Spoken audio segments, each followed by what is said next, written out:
You are walking down a busy street. Someone collapses 10 feet in front of you. You look around. 20 other people are standing there too. And here is the strange part. The more people who see it happen, the less likely any single one of them is to help. That includes you. It sounds backwards. Shouldn't more witnesses mean more help? But the real answer is far stranger, and it has nothing to do with how much you care. This is not a story about cruelty. It is a story about wiring. In March of 1964, a young woman named Kitty Genovese was attacked outside her apartment building in Queens, New York. News reports at the time claimed dozens of neighbors heard her cries and did nothing. Later investigations showed the reporting exaggerated the number of witnesses and what they actually saw or heard. But the case had already lit a fuse in the minds of two psychologists, John Darley and Bibb Latany. They didn't want to know why people are heartless. They wanted to know something more specific. Does the presence of other people change what one person does in an emergency? So they built an experiment. Participants sat alone in a room, wearing headphones, believing they were part of a group discussion happening over an intercom. In reality, the other voices were recordings. At some point, one of the recorded voices began to choke, stammer, and call for help, sounding like a medical emergency. Some participants believed they were the only one who could hear this. Others believed several other people were listening too. Here is what happened. When participants thought they were the only witness, 85% of them left the room to get help, and most did so within a minute. When participants believed 4 other people could also hear the emergency, that number dropped to 31%. Many never left the room at all. Nothing about the emergency changed. The recording was identical. The voice, the choking, the urgency. Only one thing changed. How many other people the participant believed were also listening? Darley and Latany called this diffusion of responsibility. When you are the only witness, the weight of the emergency lands entirely on you. There is no one to share it with, so you act. But when you believe others are also watching, some of that weight quietly transfers onto them. Not consciously, not because you decided to be less responsible. Your brain does the math without asking permission, and the equation always finds a way to lighten your own load. Think about what that means. You are not less likely to help because you feel less. You are less likely to help because you feel the same amount, divided by however many other people appear to be feeling it too. There is a second mechanism at work, and it is even sneakier. Psychologists call it social proof, though you have almost certainly done it without a name for it. Imagine you are in a room and something unusual happens. A strange sound, a flicker of smoke, a person swaying on their feet. Before you react, your eyes do something automatic.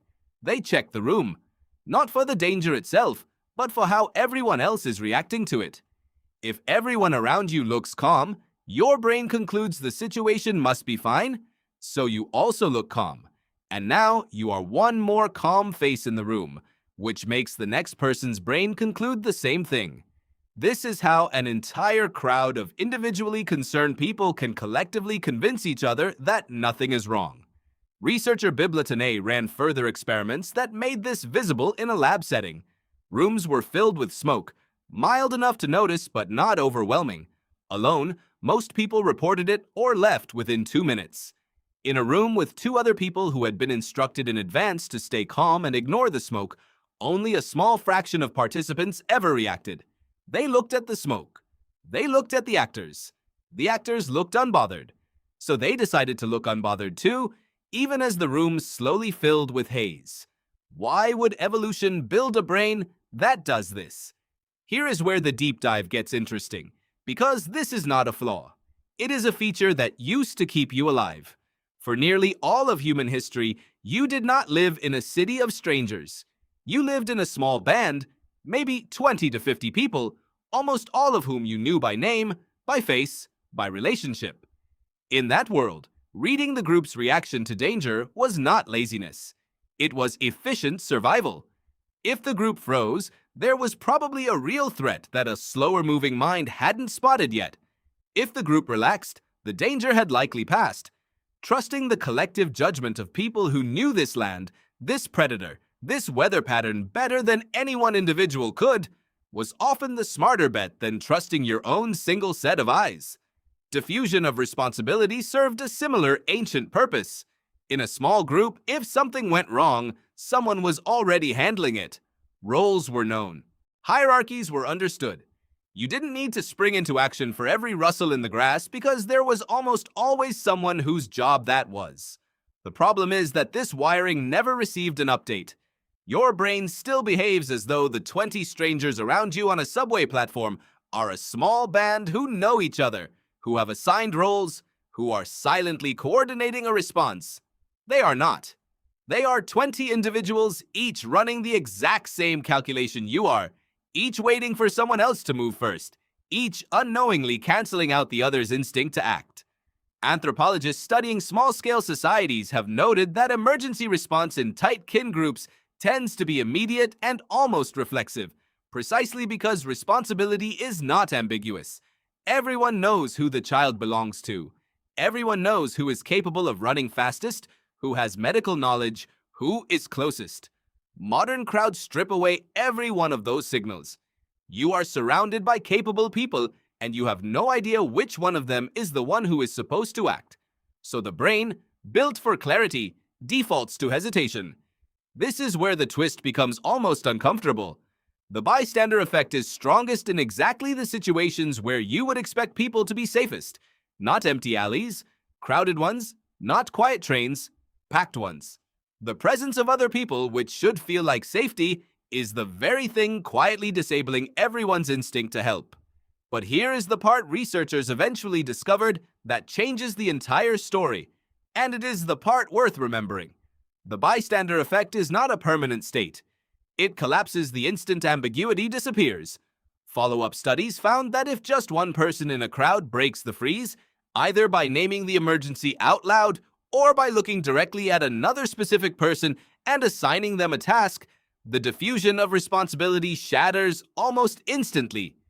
Saying something as simple and direct as identifying a person by description and telling them exactly what to do removes the ambiguity your ancient brain was struggling with. It restores the small band clarity your instincts were built for. Suddenly, there is no confusion about whose job this is. It is now, specifically, that person's job. And people respond to that clarity almost every time. This means the bystander effect is not really about apathy at all. It is about ambiguity. Your brain is not asking, "Do I care?" It is asking, "Is this my responsibility?" And it is looking to the crowd for the answer. Change the question, and you change the outcome completely. So consider your own life today. The meeting where everyone senses something is wrong, but no one names it. The group chat where a friend says something concerning and everyone assumes someone else will check in. The moment online where a pile-on happens and everyone waits for someone else to speak up first. None of this is new cruelty. It is the same ancient circuitry, running the same ancient math, just operating inside crowds far larger and far stranger than anything it evolved to interpret. You were not built to calculate responsibility across a room of 40 strangers. You were built to calculate it across a band of 30 people you had known your entire life. The instinct is not broken. It is simply running ancient software on a world it was never designed to model. And that is the real answer. It was never about how much you care. It was always about how clearly you understood whose turn it was to act. Change that one variable, and the person who walked past becomes the person who stops.